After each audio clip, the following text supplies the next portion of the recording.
Graça e paz, meus irmãos.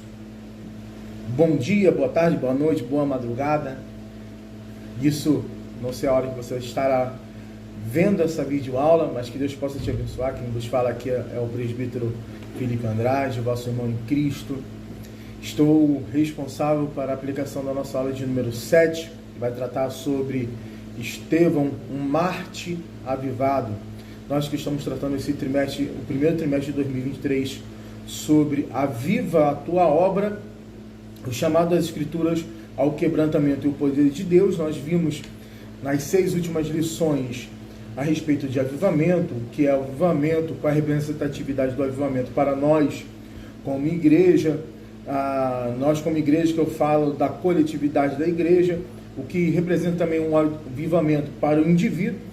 A gente pode fazer aí uma diferenciação, porque existem locais que o avivamento ele começa por um indivíduo e vai atingindo a igreja. Outras questões acabam sendo influenciadas por um avivamento diretamente coletivo que vai atingindo cada indivíduo também que faz parte da igreja. Então existe aquele derramado avivamento numa coletividade, mas também nós podemos ver através da historicidade da igreja que houve avivamentos causados através de um indivíduo ao qual fora contagiando assim os demais irmãos. Então vamos ao nosso texto áureo, essa aula que será aplicada no domingo do dia 12 de fevereiro de 2023, nessa revistinha aqui, ó. Amém? Você que é professor, eu recomendo, dou uma dica, né? Você comprar revista de capa dura. Além dela ser mais bonita, você consegue também guardá-la, o acabamento é muito melhor e você consegue ter um material que você pode guardar aí por muito tempo. Tenho revistas aí com mais de 10 anos guardadas, se bem que eram capas molinhas ainda, mas as de capa dura é sensacional. Vale a pena o investimento, tá bom? Texto áureo. Mas ele, estando cheio do Espírito Santo, disse: eis que vejo os céus abertos e o Filho do Homem que está em pé à mão direita de Deus. Essa é uma visão que Estevão vai ter logo no momento que ele está sendo apedrejado, após o seu discurso que ele vai ter. A verdade prática, por intermédio da graça de Deus, o cristão pode ser fiel a Cristo até a morte e contemplar a sua glória. Ou seja, a graça de Deus faz com que o cristão seja fiel a Cristo até a sua morte para contemplar a sua glória. O que isso quer dizer? É que a graça de Deus é como se fosse um agente capacitador para o progresso da vida cristã até o findar-se dela. Seja nós morrendo, cada um de nós vier a morrer, ou no arrebatamento da igreja. Nós ficamos com a palavra que diz ser fiel até a morte e dar-te-ei a coroa da vida. Então, nós temos a esperança da glória, e essa esperança da glória, ela nasce em cada um de nós mediante a graça de Cristo que é trabalhada em nós dia após dia. Por isso, a graça, ela é de multiforma, ela não está apenas moldada a um tipo de pensamento. A graça, ela vai atingindo diversas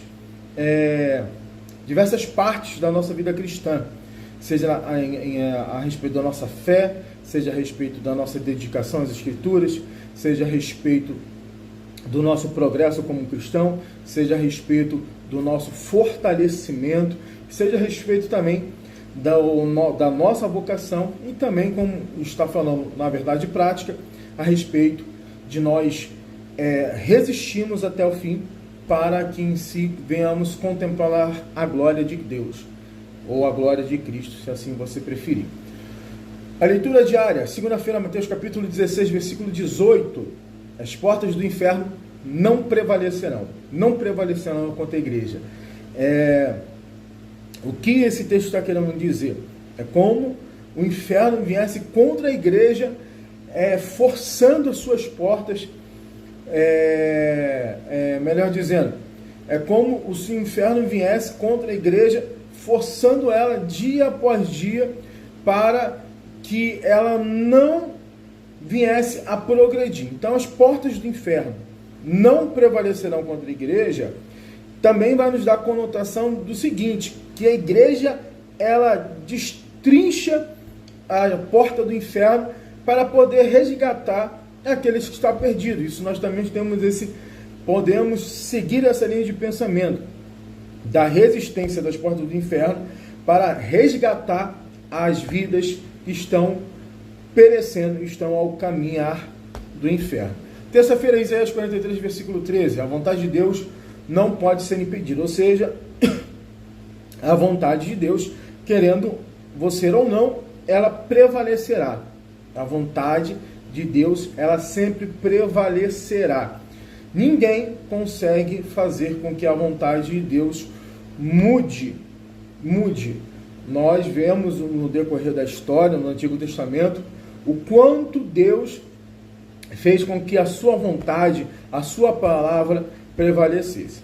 Como o escritor vai dizer, Deus não é homem para que minta, nem filho do homem para que se arrependa. Ou seja, aquilo que Deus falou, Ele vai fazer. Aquilo que Deus prometeu, Ele irá cumprir mediante a sua vontade. Por isso, a vontade de Deus, ela sempre é, observe isso, a vontade de Deus sempre é soberana. Quarta-feira, Marcos capítulo 16, versículos 17 e 18, sinais de avivamento na igreja de Cristo. Quais são os sinais do avivamento na igreja de Cristo? Será que eu falar em línguas? Será que eu profetizar? Ou será que é a manifestação na pluralidade dos dons espirituais? Os sinais do avivamento da igreja de Cristo, sem dúvida alguma, também tem as manifestações espirituais, porém, muito além disso, são aquilo que a igreja vai produzir como fruto, a partir do caráter moldado através de Cristo na sua igreja. O avivamento, ele vai nos dar sempre a conotação de mudança, de reação, de nós fazermos com que algo seja mudado, transformado, seja realmente, a pessoa saia de um ambiente de inércia e comece a ter uma ação de uma vida cristã totalmente avivada. Quinta-feira, Mateus capítulo 10, versículos 16 ao 20, enviado aos lobos sob o poder do Espírito Santo. Enviados aos lobos sob o poder do Espírito Santo. Quem são esses lobos? Onde eles estão? E como nós iremos enfrentá-los? Essas perguntas, a própria Escritura nos conduzirá. Então, os lobos são todos aqueles que são devoradores, que estão prontos para poder matar a ovelha de Cristo. Os lobos são todos aqueles que estão prontos para roubar a igreja de Cristo. Os lobos são aqueles que estão prontos para destruir as ovelhas de Cristo. Por isso, quando Jesus vai falar em João capítulo 10, versículo 10, muitos usam esse texto como se fosse Jesus falando de Satanás, mas Jesus está falando realmente sobre os lobos, os falsos mestres, os falsos pastores, falando o seguinte: o ladrão veio senão para roubar, matar e destruir, mas eu vim para dar vida e vim para dar em abundância. E quem fará com que nós venhamos a resistir a esse poderio humano, mas também, sem dúvida, a gente coloca um poderio espiritual que influencia, é o Espírito Santo. Sexta-feira, Salmos de número 116, verso 15. Você que é professor, é muito importante. Salmos não tem capítulos. Salmos é um inário, então você usa Salmos de número 116, verso de número 15, tá bom? Você que é professor, você já deve saber disso. A morte dos santos é preciosa à vista do Senhor. Ou seja, por que a morte dos santos é preciosa à vista do Senhor? Porque é um reencontro direto agora Criador com a sua criatura. Então, é novamente você estando agora de forma totalmente real com o seu Criador. É claro que por intermédio de Cristo, nós já estamos reconciliados em Deus. Mas a morte dos santos é preciosa à vista do Senhor, porque agora vai ser um reencontro total de nós com o nosso Criador. Sábado, Apocalipse capítulo 14, versículo 13. Os que morrem em Cristo são bem-aventurados, ou seja, felizes são aqueles que morrem em Cristo. Por que felizes são aqueles? Porque morrem salvos. Aqueles que não morrem em Cristo, realmente seguirão ao juízo condenatório, ou aqueles que não tiveram alcance do Evangelho, como vai falar em Romanos capítulo 2 e capítulo 3, serão julgados pela sua própria consciência. Aí caberá a Deus julgar no juízo final. Amém? Vamos partir então para a nossa leitura bíblica em classe, que está em Atos capítulo 6, versículo 8 ao 10, e Atos capítulo 7, versículo 54 ao 60. Estevão, cheio de fé e poder, fazia prodígios e grandes sinais entre o povo. E levantaram-se alguns que eram da sinagoga chamada dos libertos, e dos sireneus, e dos alexandrinos, e dos que eram da Cilícia, e da Ásia, e disputavam com Estevão. E não podiam resistir à sabedoria e ao espírito com que falava. E ouvindo eles isto, enfureciam-se em seu coração e rangiam os dentes contra ele. Ou seja, a raiva era tão grande, o poder ali, na verdade, na vida de Estevão era tão grande, os lobos não suportaram. Para você ver quem são os lobos não suportaram ouvir realmente as grandezas de Deus na pessoa de Cristo, através de Estevão, que eles rangiam seus dentes, ou seja, a raiva era tanta para querer calar Estevão, que chegavam a esse momento aí. Mas ele, estando cheio do Espírito Santo, fixando os olhos no céu, viu a glória de Deus e Jesus que estava à direita de Deus. Ele disse: eis que vejo os céus abertos e o Filho do Homem que está em pé à mão direita de Deus. Mas eles gritaram com grande voz, tamparam os ouvidos e arremeteram unânimes contra ele. E, expulsando-o da cidade, apedrejavam. E as testemunhas depuseram as suas vestes aos pés de um jovem chamado Saulo, e apedrejaram a Estevão, que em invocação dizia: Senhor Jesus, recebe o meu espírito. E pondo-se de joelhos, clamou com grande voz: Senhor, não lhes imputes este pecado. E tendo dito isto, adormeceu. Ao professor, é importante você fazer uma breve leitura ao plano de aula, tá bom? Você passar sobre o plano de aula, que vai te dar uma direção sobre a introdução, sobre a apresentação da lição e sobre os subsídios que vai ter ao professor, e como você conseguirá fazer uma boa conclusão da sua aula, tá bom? Então vamos lá. Vamos à introdução? O assunto desta lição é o martírio de Estevão, um avivado herói da fé, como um dos 7 homens que integraram o primeiro corpo de diáconos da igreja antiga. Estevão era cheio de fé e de poder. Olha só, um diácono que, na escolha dos discípulos, os diáconos, 2 características principais eram que fossem cheios do conhecimento e cheios do Espírito de Deus. E Estevão tem uma característica que não vou falar como um diferencial, né? Porque cada um tem sua forma de ser, sua característica, mas eu não vou querer usar esse termo diferencial. Mas a característica de Estevão era cheio de fé e de poder. Que poder é este? Qual era o poder que estava manifesto na vida de Estevão? Será que era o poder de línguas estranhas? Será que era o poder realmente de operações de sinais e maravilhas? Eu vejo que a fé que Estevão tinha, através do Espírito Santo, fez com que o Estevão, além do conhecimento que também ele tinha, viesse ter um poder de testemunha. Observe esse ponto. Um poder que fazia com que Estevão fosse uma testemunha. Qual foi o principal motivo de Estevão ser apedrejado? Por ele testemunhar da pessoa de Cristo Jesus. Então, nós temos que ter essa consciência. O poder do Espírito Santo em nós é para sermos testemunhas vivas. Quando Jesus vai falar em Atos capítulo de número 1, versículo de número 8, mas recebereis do Espírito, do poder do Espírito, que há de vir sobre vós, e ser-me-eis minhas testemunhas. Olha o que o Escritor está falando. O poder do Espírito não é para a profecia, não é para o... Eu não estou falando que...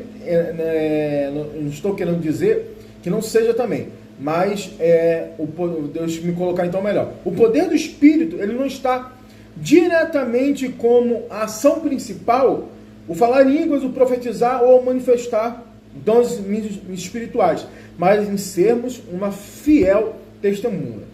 A fiel testemunha produz frutos que permaneçam, e ele gera ainda mais frutos depois que ele é limpo, como Jesus vai falar em João capítulo número 15. Então, ele nos limpa para darmos mais frutos para o seu reino. E os nossos frutos são frutos permanentes. O que é frutos permanentes? São frutos bons que são gerados no reino de Deus. Então, eu creio assim que Estevão, ele era alguém, através do Santo Espírito e do seu poder, que poderia, sem dúvida alguma, manifestar sinais e prodígios, mas esse poder leva-nos também a crer, principalmente, dele ser uma fiel testemunha, a ponto de sacrificar-se em prol do Evangelho. Será que esse poder que nós estamos vendo nos dias atuais é um poder testemunhal ou testemunhador da pessoa de Cristo? Isso é algo a se pensar, irmãos, porque nós vemos diversas pessoas falando que está avivada, falando que a igreja ali é avivada, mas o fruto dessa igreja nós não vemos. A igreja é avivada quando os sinais a acompanham. Que sinais são estes? Os sinais que fazem parte deste contexto de testemunha.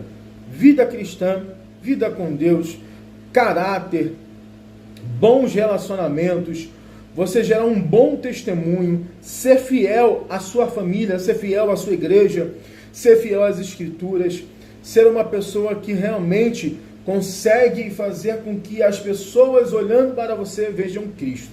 Então nós precisamos ter a consciência que o poder do Espírito em nós faz com que nós venhamos ser fiéis testemunhas ao reino de Deus. Fazia prodígios e grandes sinais entre o povo. Ou seja, só para poder complementar o que eu havia falado antes, os prodígios e grandes sinais entre o povo, que realmente Estevão fazia através do Santo Espírito de Deus. A manifestação do poder para sinais e maravilhas é justamente para fazer com que as pessoas tenham uma crença, venham ter uma crença em Deus. Mas depois que esses sinais são manifestos, vai fazer com que os sinais do poder testemunhal venham a ser manifestados mais ainda.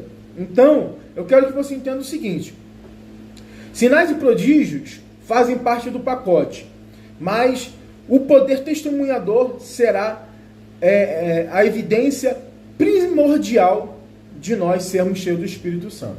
Devido à sua atuação como autêntico evangelista, ou seja, já confirma, evangelista, evangelho que prega, que testemunha, que realmente é uma testemunha viva. Evangelistas não são do Espírito Santo, causam inveja aos adversários do evangelho. O livro de Atos revela o martírio de Estevão por causa de sua perseverança ao evangelho. Nesse sentido, veremos que ele foi um servo fiel até a morte e receberá a coroa da vida. Vamos lá. Tópico 1. O testemunho de Estevão. Estevão usado por Deus. O nome de Estevão aparece pela primeira vez na escolha dos diáconos em Atos. Atos 6, capítulo 3 e 5. Claramente o evangelista Lucas faz uma menção de destaque ao dizer que o primeiro mártir era um homem cheio de fé e do Espírito Santo. No versículo 8, tomamos conhecimento de outras características: cheio de fé e de poder, fazia prodígios e grandes sinais entre o povo. Essa reputação causou inveja e grande oposição dos seus adversários da igreja. Levantaram-se alguns da sinagoga, chamados de libertinos, dos sirineus, dos alexandrinos, dos que eram da Cilícia, da Ásia, e disputavam com Estevão. Nos dias de hoje, oremos para Deus para levantar crentes como Estevão, cheios de fé e de sabedoria. Então, Estevão, um homem usado por Deus para que o próprio Deus viesse a ser glorificado em sua vida.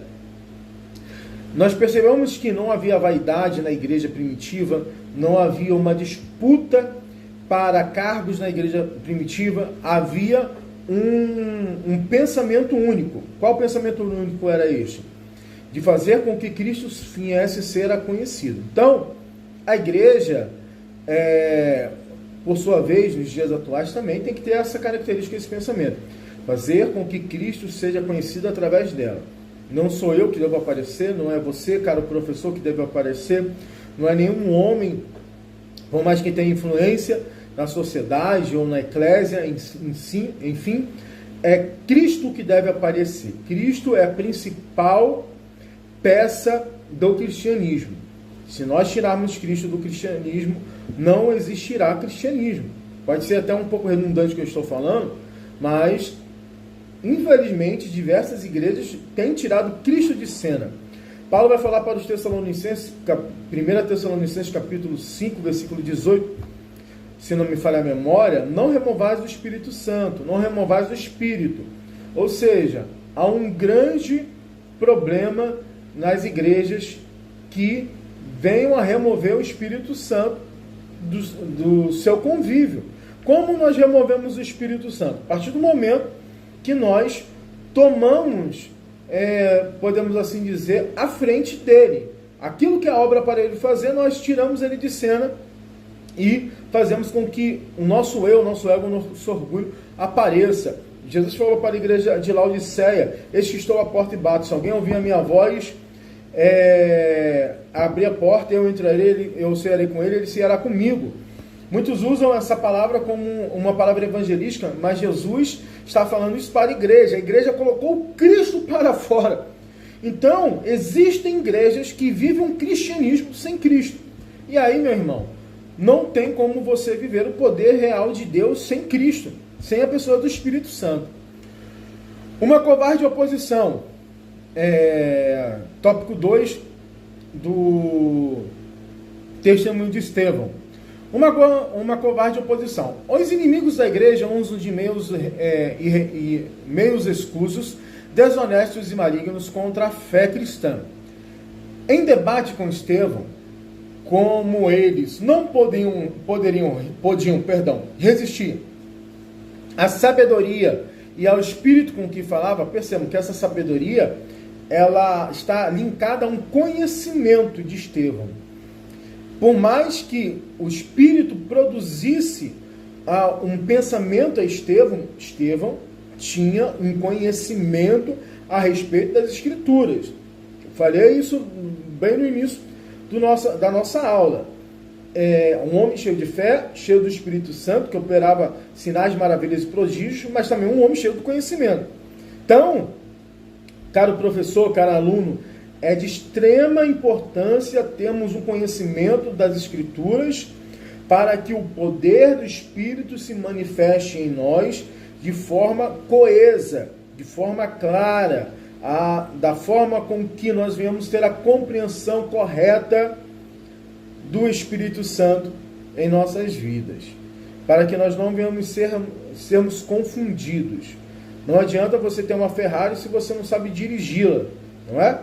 Então, se você não souber o que o Espírito produz em você e através de você, você permeará, sem dúvida alguma, linhas de pensamentos teológicas, principalmente pensamentos doutrinários, que podem fazer com que você venha a viver uma vida de heresia.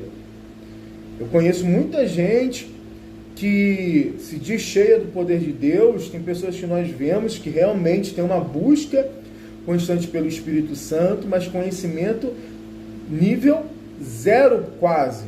Não vou falar que zero porque tem a experiência de conhecimento de Cristo, foi apresentado Cristo, mas as doutrinas, os fundamentos a respeito da fé, não tem consciência, não tem ciência. E aí, qualquer tipo de pregação, qualquer tipo de ensino, a pessoa é levada. A gente tem que ter um conhecimento a respeito das Escrituras que venha fazer com que haja um equilíbrio ao ponto do Espírito produzir em nós um poder e o Espírito produzir em nós uma forma de testemunhar este poder. Como testemunhamos esse poder? É claro que será com uma vida cristã, como foi Estevão, mas testemunharemos também esse poder a partir do momento que temos conhecimento das Escrituras. Certa vez estávamos na nossa sede, na Quinta da Fé, um certo indivíduo foi ministrar e ele falou que Jesus havia morrido tanto na forma carnal, na carne, como na forma espiritual. Assim que terminou a ministração da pessoa, o pastor José Carlos dos Santos, nosso pastor presidente, isso tem muito tempo, ainda era na época da gestão do nosso pastor em memória, pastor Fernando de Paula, pastor Carlos sabiamente falou: meu filho, e falou à igreja, na verdade, né? Na verdade, Cristo morreu na sua forma corpórea, ressuscitando ao terceiro dia, mas não morreu de forma espiritual. Porque se eu falo que Cristo morreu de forma espiritual, eu estou jogando por terra doutrinas cristãs que nós cremos. Então, nós temos que ter muito cuidado nas sutilezas de palavras, sutilezas de ensino que causam engano. Tá bom, irmãos? Então, vamos ter sabedoria, conhecimento. Usar o suborno para iniciar homens ímpios a fim de acusá-lo com mentiras. Esses adversários levaram falsas testemunhas que o acusaram de blasfemar contra Moisés e contra Deus. Hoje em dia, irmãos, não precisa ir muito longe, não, de pessoas que são usadas pelo inimigo para causar contenda e divisões, falar de pessoas, coisas que a outra pessoa nunca havia feito, nunca havia falado, para causar contendas, divisões, para causar separações, para causar intrigas. Eu estava ouvindo o testemunho de um pastor que ele tinha um amigo dele, contou para ele que uma ovelha dele era casada e ele foi fazer um exame e uma enfermeira preparou ele para esse exame. Essa enfermeira também era da igreja e começou a falar para a igreja em si que ela havia caído em adultério com ele, com esse irmão. Esse irmão era casado e ele desmentiu para sua esposa também, claro. Mas aí essa enfermeira falou assim: quer que eu prove que nós tivemos uma relação? Ele tem um sinal na sua parte próxima genitália. E por causa disso, esse irmão se divorciou da sua esposa, acabou praticamente com a vida do irmão. 20 anos depois, praticamente, essa pessoa veio falar publicamente que ela havia inventado isso, que ela viu esse sinal por quando ela estava preparando ele para este exame. Então, irmãos, além de termos uma nuvem de testemunhas que nos cercam para ver se nós realmente somos de Cristo ou não, há outra nuvem do inferno, pessoas que são usadas pelo inimigo mesmo para querer denegrir a nossa imagem. E isso, irmãos, nós temos que ser vigilantes constantemente, ainda mais nesses dias que nós vivemos. Esses inimigos também usaram de violência contra Estevão, estimulando a liderança política e religiosa a levarem-no violentamente ao sinédrio. Infelizmente também E isso tem acontecido nos dias atuais. Pessoas que têm usado tanto de engano, de mentira e de violência. A igreja não usa armas carnais. A nossa milícia não é contra a carne. A nossa luta não é contra a carne. Carne que eu diga no sentido de nós nos degladiarmos. A nossa luta é espiritual, como Paulo ele vai nos instruir a partir de Efésios capítulo 6, a partir do versículo 10 em diante. Então, nós temos que ter a consciência de uma luta espiritual. É claro que você deve ser prudente, deve ser vigilante, deve ser coerente nas suas amizades, coerente que eu diga daquilo que você diz, viver com pessoas que te levem a Cristo, ou fazer com que você leve pessoas a Cristo, mas nós sabemos que existem pessoas que não querem, estão na igreja, mas querem viver uma vida dissoluta, então destes nós nos afastamos. Então todos que estavam assentados no conselho, fixando os olhos nele, viram o seu rosto como o rosto de um anjo. Ou seja, o que esse rosto de anjo quer nos dizer?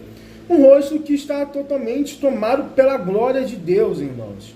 Então, a maior glória de um cristão é fazer com que Cristo resplandeça em sua vida. E todos percebam isso. É isso que estamos falando. É isso, melhor dizendo, que as Escrituras estão nos falando. Que Deus use o seu povo de tal forma que reflita o poder do Espírito Santo. Amém? Terceiro ponto do tópico 1. A fúria dos acusadores. Após resumir com sabedoria a história de Israel e de sua apostasia, ou seja, Estevão, ele fez um resumo da história toda de Israel, de como nasceu, de como se desenvolveu, de como se apostatou da fé, até chegar ao ponto da plenitude de Deus, que é Cristo Jesus.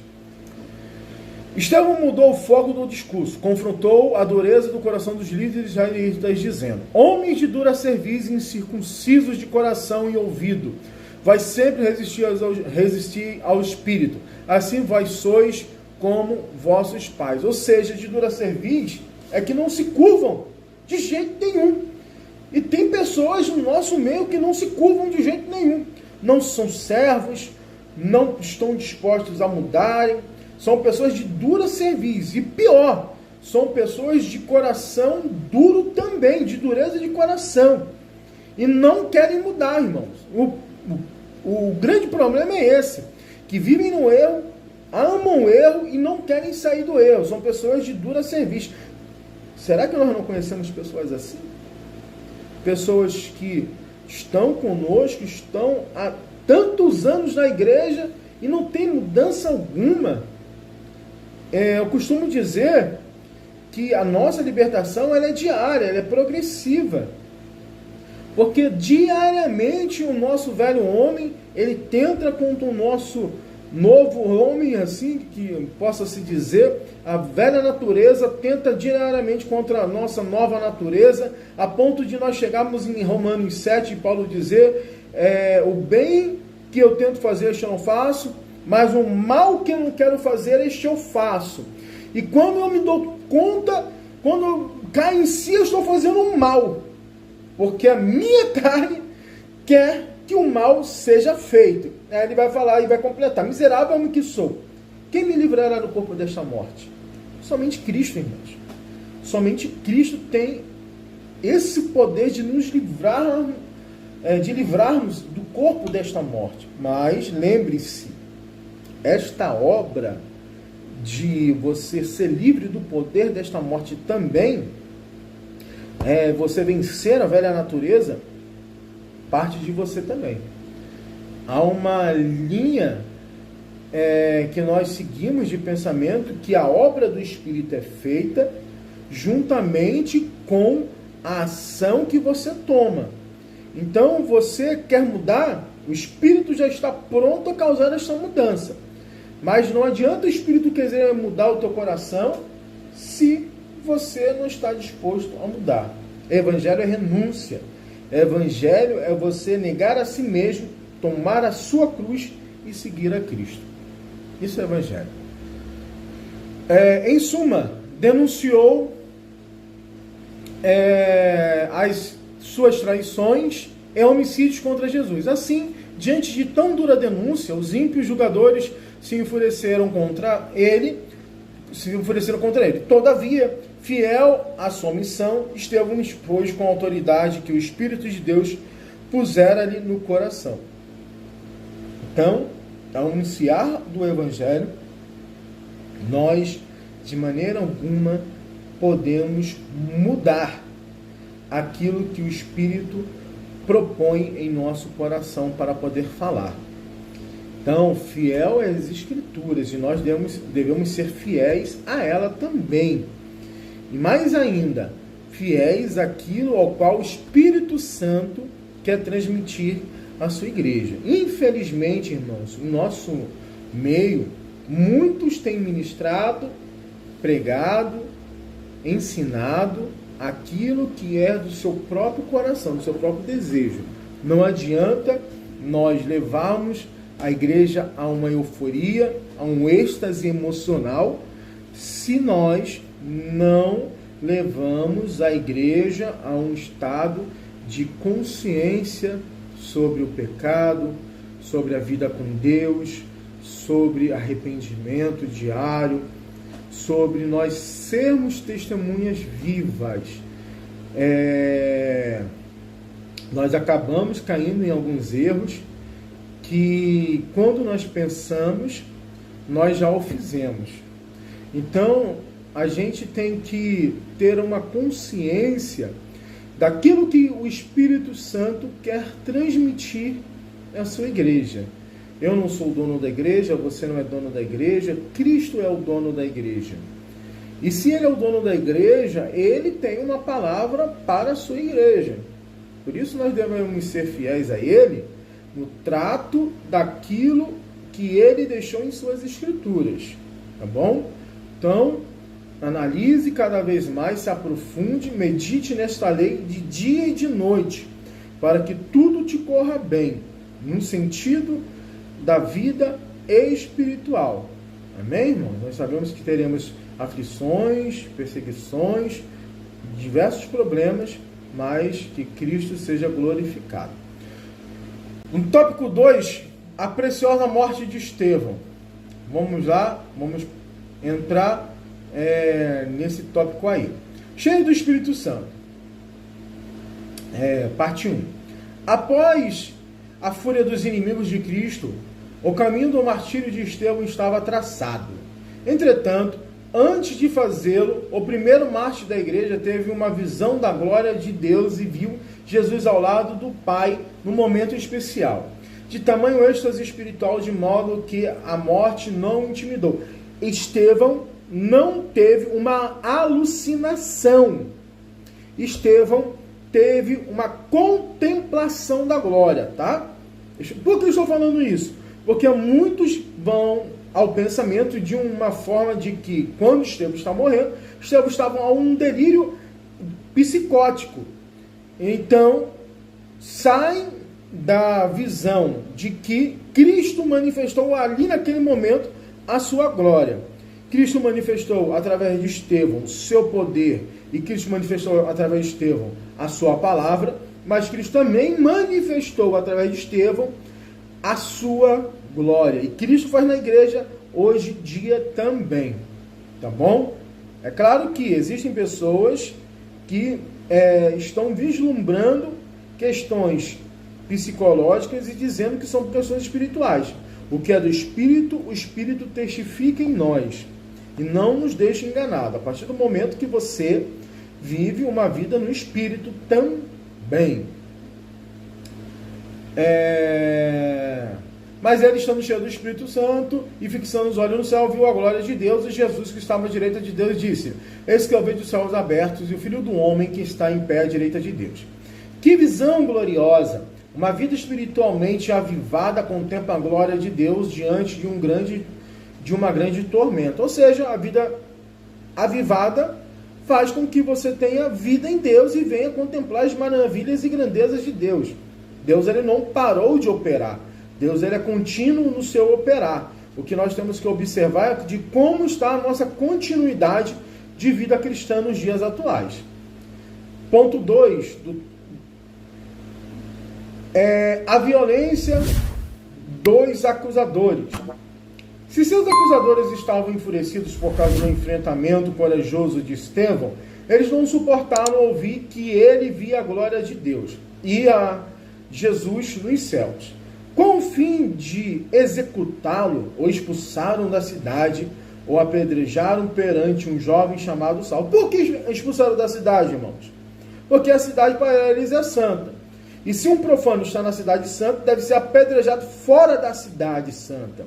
Mas não adianta ter a consciência de um local santo se você não é santo.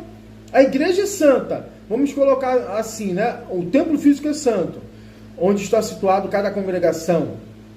Mas você que precisa ser santo, não o ambiente físico, quatro paredes. Você que precisa ser santo. É claro que para os judeus, Jerusalém é a cidade santa, mas não adianta ter a mentalidade da cidade santa se você não é santo. A igreja é santa e você deve ser santo. Eu devo ser santo. Nós devemos ser santos em Cristo Jesus, a fim de que a igreja manifeste a santidade de Deus. Sede santos, porque eu sou santo. Escrito no Antigo Testamento, Deuteronômio. Mas Pedro vai repetir: sede santos, porque o Senhor vosso Deus é santo. Então a santidade que valia no Antigo Testamento é a mesma santidade que vale no Novo Testamento. Deus não altera as características dele. Nunca se esqueça isso.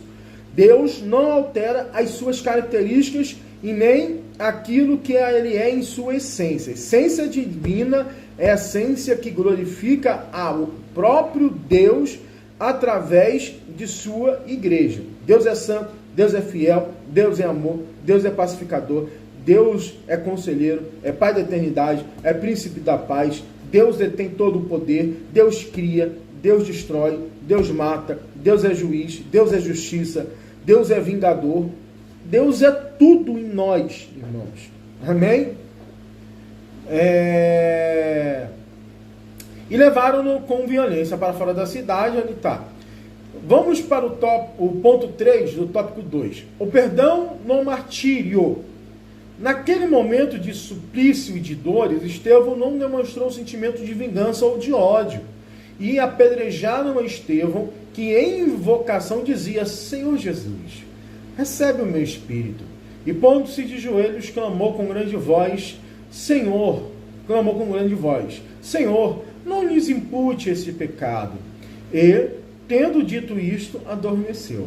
Que exemplo grandioso! Estevão ainda exclamou: Senhor Jesus, recebe o meu espírito.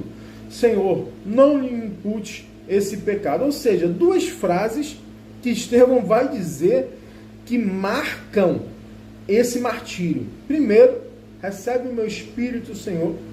Ou seja, me recebe em sua glória. E segundo, perdoa essa transgressão, a transgressão que eles estão cometendo. Aonde Estevão aprendeu isso? Através do sacrifício de Cristo. Cristo entregando o seu espírito. Cristo clamando ao Pai: Senhor, meu Pai, perdoai-os, porque eles não sabem o que fazem. Ou seja, na ignorância do pecado, as pessoas fazem coisas que saem totalmente do controle. Como Paulo vai dizer em 2 Coríntios capítulo 4, versículo 4, porque o Deus desse século cegou o entendimento dos incrédulos, para que não resplandeça a Cristo, a luz de Cristo, ao qual é a imagem de Deus. Então, irmãos, eles estão com entendimento totalmente cego, ou seja, não estão conseguindo visualizar quem é Deus e quem é Cristo. E aí agem dessa forma. Cumpriu-se o que se diz na palavra de Deus: preciosa é a vista do Senhor a morte dos seus santos. Ou seja, Cristo se alegrou com a morte de Estevão, porque Estevão está retornando para Deus, tendo agora, como falei no início, aquele encontro que é um encontro do Filho com o Pai, da criatura com o Criador, e, além disso, glorificou a Cristo com a sua vida. Um crente espiritualmente avivado não cultiva a vingança, nem o ódio no seu coração. Um crente realmente avivado não cultiva a vingança e nem o ódio no seu coração. Ele está pronto a perdoar seus algozes. Então, nós temos que estar prontos a perdoar, irmãos. Perdoar não é uma questão fácil. Pedro vai perguntar: Senhor, está escrito na lei, se for necessário perdoarmos 7 vezes ao nosso próximo, assim o faremos. E tu o que dizes? Jesus vai dizer: se for necessário perdoar 70 vezes 7, ou seja, 490 vezes por dia. O que Jesus estava querendo dizer? Que o perdão, ele deve ser incondicional, independente, irmãos, daquilo que o fazem. É difícil, mas um coração em Cristo Jesus na sua totalidade é um coração perdoador. Amém? Que nós possamos orar a Deus, pedir ao nosso Senhor Jesus que nos dê um coração assim. Tópico 3, o avivamento no sofrimento. Sofrimento e morte dos apóstolos. A Bíblia não diz como todos os apóstolos de Jesus morreram. Em livros da história da igreja, há registros de informações orais ou de tradições históricas sobre esse assunto. A tradição histórica transmitida oralmente, registrada em alguns escritos, diz que, com exceção de João, o evangelista, todos os apóstolos tiveram uma morte violenta. A única coisa certa é que eles foram fiéis até a morte e não negaram o nome do Senhor. Como o próprio comentarista está dizendo, existem livros de mártires da igreja, principalmente sobre os apóstolos, que remeterão às suas mortes, que irão nos remeter à sua morte. Como é uma tradição oral que foi passada de geração em geração e depois foi transcrita, não tem como nós termos 100% de certeza diante dessas mortes. Então, como a Bíblia não nos relata, nós seguimos uma narrativa histórica, mas sem termos a convicção total disso. Mas uma coisa é certa: todos foram fiéis até a morte. Por isso, repito, ser fiel até a morte dar-te a coroa da vida. O que nós precisamos sermos fiéis até a morte. Quantas vezes somos tentados a negar a Cristo por motivos banais, quer na família, quer na escola, quer na condição de uma posição profissional? Que Deus nos guarde de trair o Salvador. Irmãos, trair a Cristo não é somente com a boca: eu estou traindo Jesus, estou negando Jesus. Não, são com nossas ações, nossas atitudes, nossas mentiras, nossos enganos. Todas as vezes que eu vou contra as Escrituras, todas as vezes que eu peco, todas as vezes que eu transgrido a lei de Deus, de certa forma, eu estou negando a Cristo, estou traindo, entendeu? Por isso a Bíblia vai dizer que Deus, Ele é fiel, por mais que sejamos infiéis, porque Ele não pode negar-se a si mesmo. Então, Cristo, Ele é fiel mesmo diante das nossas infidelidades. Ponto 2 do tópico 3, o avivamento e o sofrimento. O avivamento espiritual motivado pela presença gloriosa do Espírito Santo renova as forças dos servos de Deus para enfrentarem situações difíceis por causa da sua fé em Jesus. A Bíblia nos mostra essa capacitação do Espírito para sermos resilientes diante das dificuldades. Resistimos às dificuldades. Temos um ponto de equilíbrio diante das dificuldades.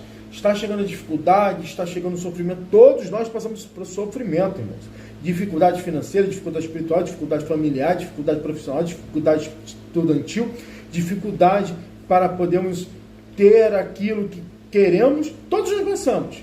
Mas nós precisaremos sermos resilientes diante dessas dificuldades. Resistirmos, chegarmos a um ponto de equilíbrio, estarmos fincados em Deus, estarmos resistentes também. Estamos firmados na palavra de Deus, praticantes da palavra, firmados na rocha, praticantes dessa palavra. A Bíblia nos mostra essa capacitação do Espírito para sermos resilientes diante das dificuldades. Para o crente espiritualmente avivado, quando diante do sofrimento, a alegria do Senhor é a sua força. Como Neemias vai dizer, a alegria do Senhor é a nossa força. Nós cremos que Deus se alegra com uma igreja fiel e que se alegra com nossa fidelidade, e com isso gera-nos força. Por isso que o avivamento é uma questão de necessidade. É necessário vivermos o avivamento. É clamarmos Abacuque capítulo 3. Aviva a tua obra, Senhor, no meio dos anos e a torna notória. Ou no meio dos séculos e a torna notória. Então, que a obra do Senhor seja avivada através da sua palavra. Avivamento só vem através da palavra, só vem através do conhecimento da pessoa real de Cristo, só vem através do Espírito Santo. Clamemos para o avivamento, mas clamemos mediante a palavra de Deus. Estejamos fincados e firmes na palavra. O crente de Jesus precisa desse suporte do céu para superar as muitas agruras pelas quais passa. Ou seja, precisamos realmente desse avivamento para resistirmos. Assim como Deus falou para Daniel: Daniel, tu porém vai até o fim. Precisamos ir até o fim. Não é, meus irmãos? 1 Coríntios capítulo 15, versículo 58. Sede firmes e constantes, sempre abundantes, sabendo que o vosso trabalho não é vão no Senhor.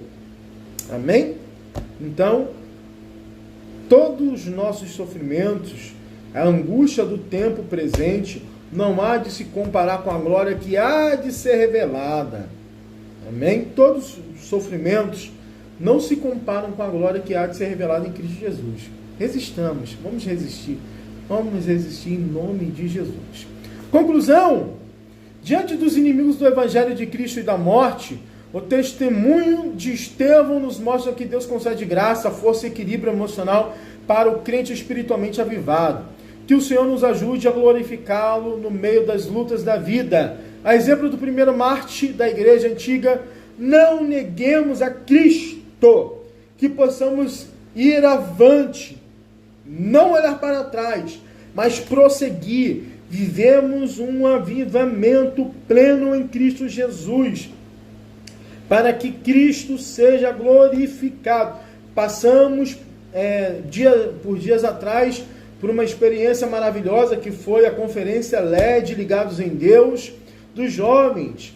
Este momento ao qual vivemos ali nesses 5 dias, que foram dias maravilhosos, não podemos deixar que isso se apague. Precisamos viver uma vida na plenitude do Espírito, para que Deus em nós seja glorificado. Amém, meus irmãos? Que Cristo vos abençoe, que domingo você venha ter uma excelente aula, que Cristo te dê graça, resistência, resiliência, e que nós possamos mergulhar nas Escrituras, neste conhecimento. Tem a oportunidade de fazer um curso teológico? Faça. Tem a oportunidade de fazer uma faculdade teológica? Faça. Tem a oportunidade de fazer uma pós-graduação? Faça. Ora por mim, que já estou no trabalho de conclusão da minha pós-graduação em teologia. Só tenho 2 meses para terminar, mas eu conto com a oração dos santos, sabendo que Cristo em nós é a esperança da glória. Que Deus nos abençoe em nome de Jesus.